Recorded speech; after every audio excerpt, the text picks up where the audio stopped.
Terry Pascoe and welcome to After the 80 Local Edition. On today's show we'll review round 12 of the Ipswich Rugby League.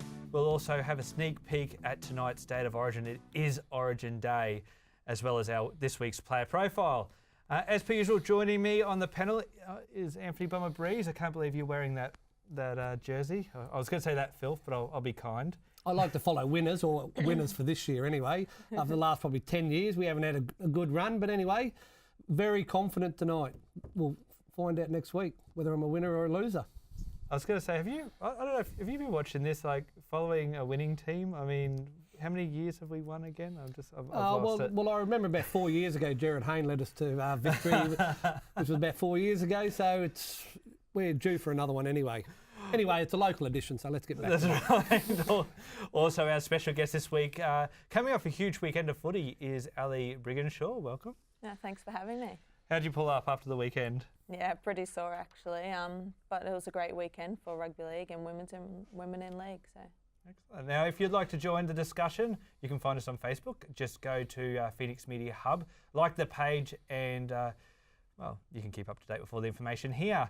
Now, like I said, I guess your team probably, Ali, didn't have the best performance of the carnival, but overall it was a good experience. Yeah, it was a great experience. Some of the girls probably just lacked a bit of fitness and game time. We had a couple come back from injury and things like that. When you come into a 3-day carnival, you really need to be at your peak performance. And the girls tried, but sometimes you're just trying too hard and you force those little errors. So.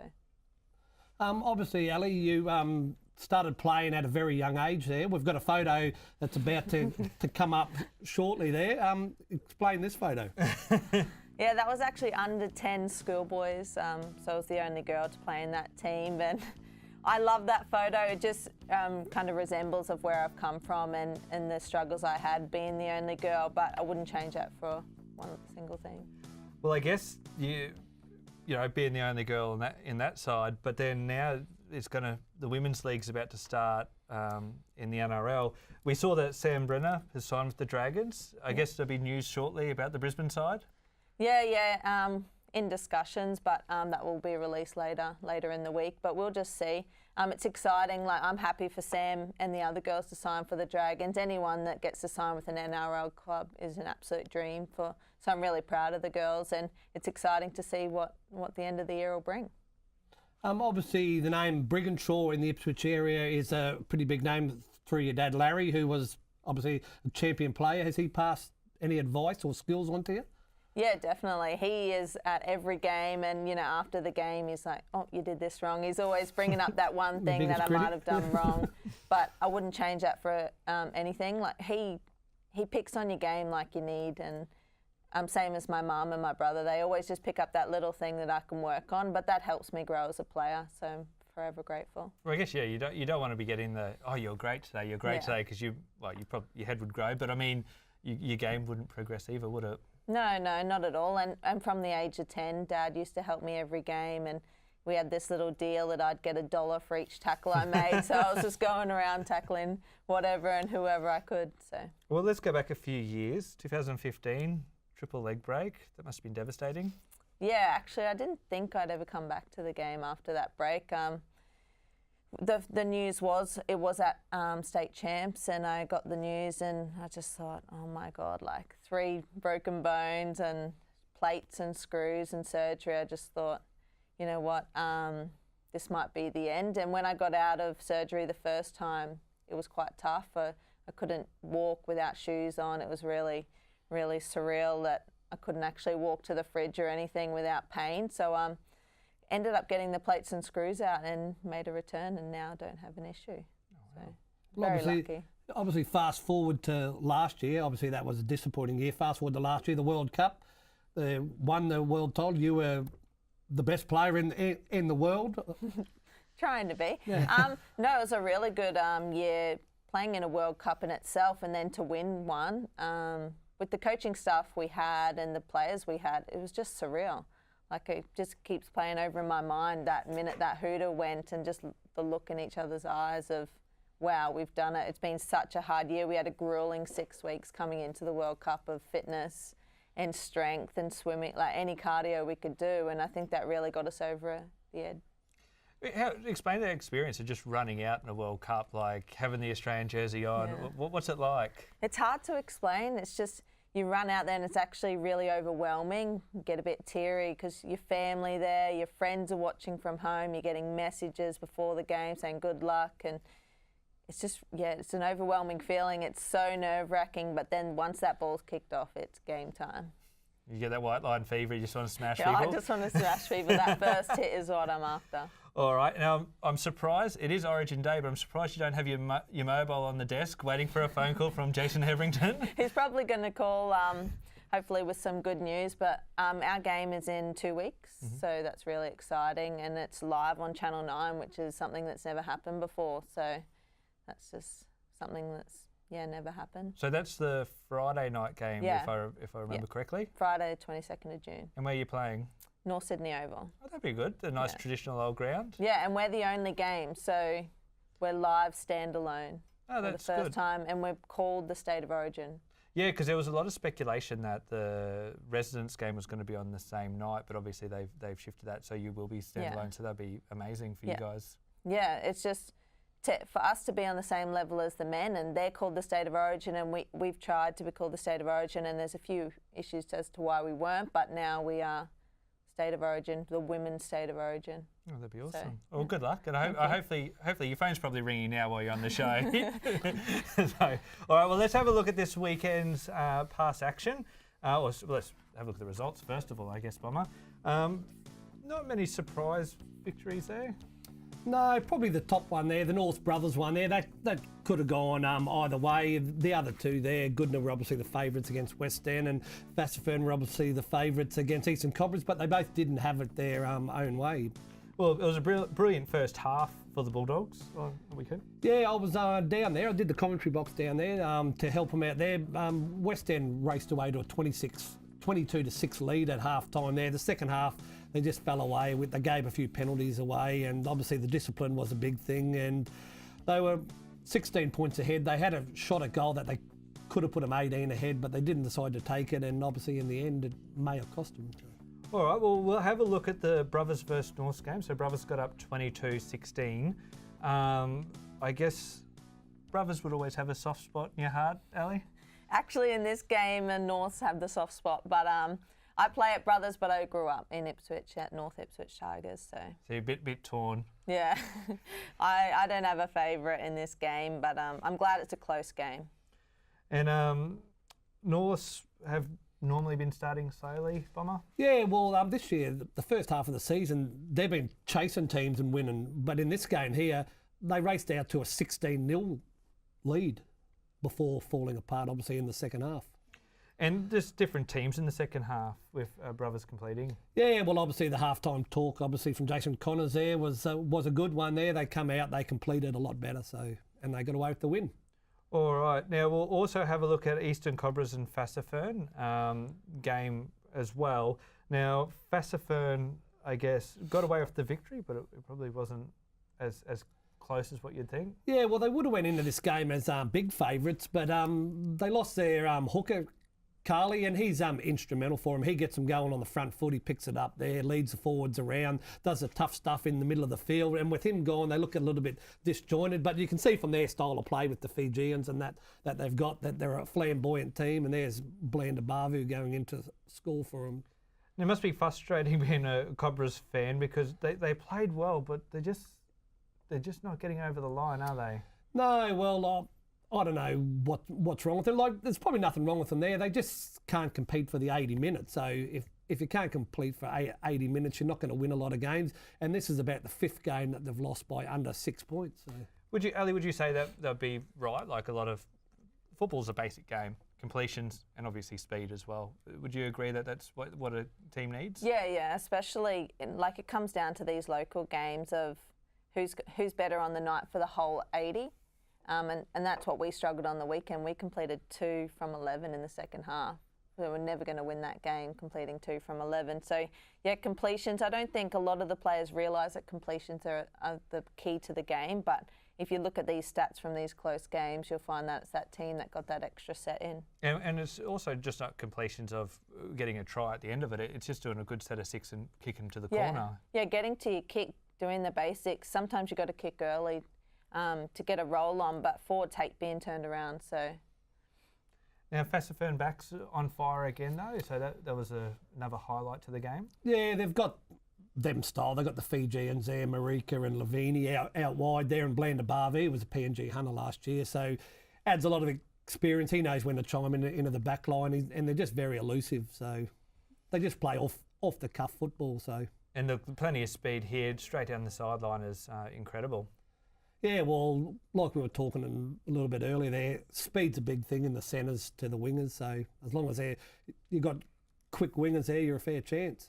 All right, well, let's have a look at the competition ladder after this weekend's games. It's still congested up there, but there could be some changes coming up in a few weeks. Yeah, well, as you can see, Swiss and Fassifern now have cleared out to the top of the ladder. They're on the 30 points there, and obviously the Cobras and West End down the bottom there. They're probably out of finals reckoning in our top 4 system there. So the other 5, one of them teams has to drop out. So Ellie, is this good to see a competition that, yeah, okay, bottom 2 teams probably don't really have a finals chance, but I guess it's still a very strong competition? yeah, seeing Swifts and Fassifern up there, really good to see someone new leading the table instead of Goodner or Brothers all the time.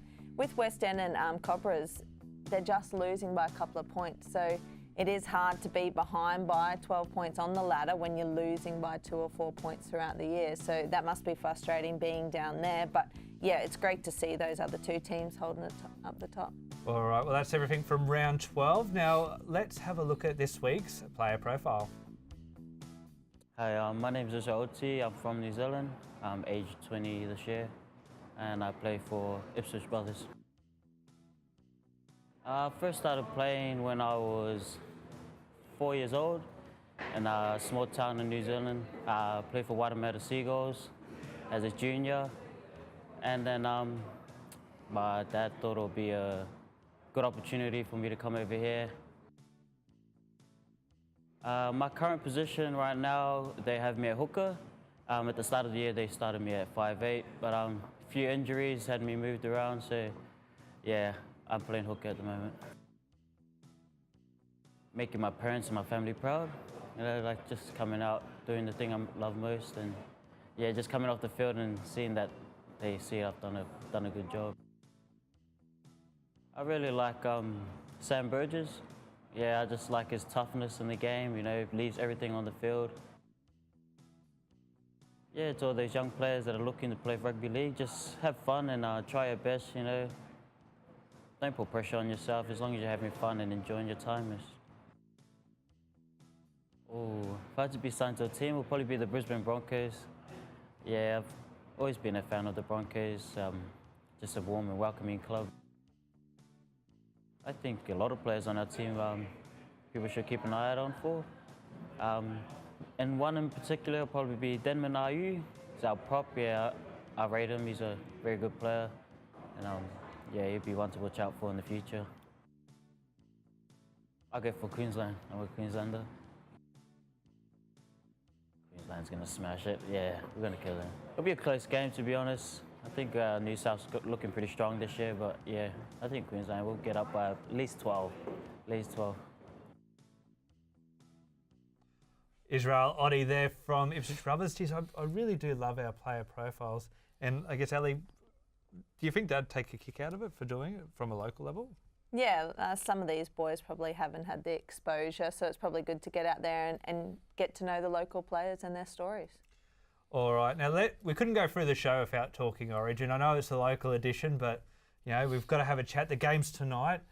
Bomber, I guess for the news coming out of Queensland, let's have a look at this nice stable, or what you tell me is a nice stable New South Wales Origin side. Yeah, well, obviously Brad Fittler's put a broom through the last 10 years of history with a few of the players there. He's obviously kept Maloney, who obviously deserves to be there, but he's got a lot of new ones there, so got a lot of speed in this side. Well, there's the New South Wales boys there. Yeah. There's not much changes. A few tied ones already. I think. Well, they'll get it done. So. Really like the fullback there, Teddy Grubb. Teddy Grubb. He looks a bit nervous. I mean, well, that does Teddy Grubb looks nervous under the high ball. So, But actually, that's probably all we'll need. Probably only need the 10 players to beat Queensland tonight. So. All right. Well, we might do a cross just for you, Bomber. We'll do a cross to the New South Wales or into Sydney to see what's going on there, and just get the vibe of what's happening in New South Wales at the moment. Pretty gloomy. No one cares, and not much happening. Harbour City, a lot of boats going around there, a lot of tourists heading down to Melbourne for the game, so it should be good. Geez, they'd want to be motoring if they were heading down now. Yeah, well, that might have been shot yesterday. I don't know whether it was live or not. We'll have a look. We'll take a look at the Queensland. We'll take some footage out of Queensland and see what's going on there. Yeah, no, beautiful. We're happy. We're good. We're good to go, mate. Not much happening. Hot air balloon and. No, snorkeling. Look at that. It's great lifestyle, Queensland, isn't it, Ellie? Yeah, I wouldn't have it any other way. No, we don't. Why would you want to be? Why would you want to go for Sydney or just have anything to do with New South Wales? I just don't understand. Anyway, each to their own, isn't it? No, that's right. If we all supported the same team, it'd be pretty boring, wouldn't it? Nothing to argue about. That's exactly right. All right. Well, let's have a look. Now, Bomber and I both were able to create our dream team. Now, this is actually quite fascinating because we both come from slightly different eras. We're close in age, but I guess I watched more through the 90s and that, and you're probably the other way. Through the 80s. So let's have a look at my dream team to see my selections. Now, obviously, Wayne Bennett picks himself, Ali, doesn't he? Yeah, as a coach, and Wally Lewis. But I put Darren Lockyer at fullback, Dale Shearer, Greg Inglis, Mal Meninga, a few good names in there. Yeah, definitely, and I like the mix. There's Jonathan Thurston, no one will ever be like him, but in the likes of Mal Meninga and Greg Inglis, they're in a world of their own there. Yeah, look, and it was hard.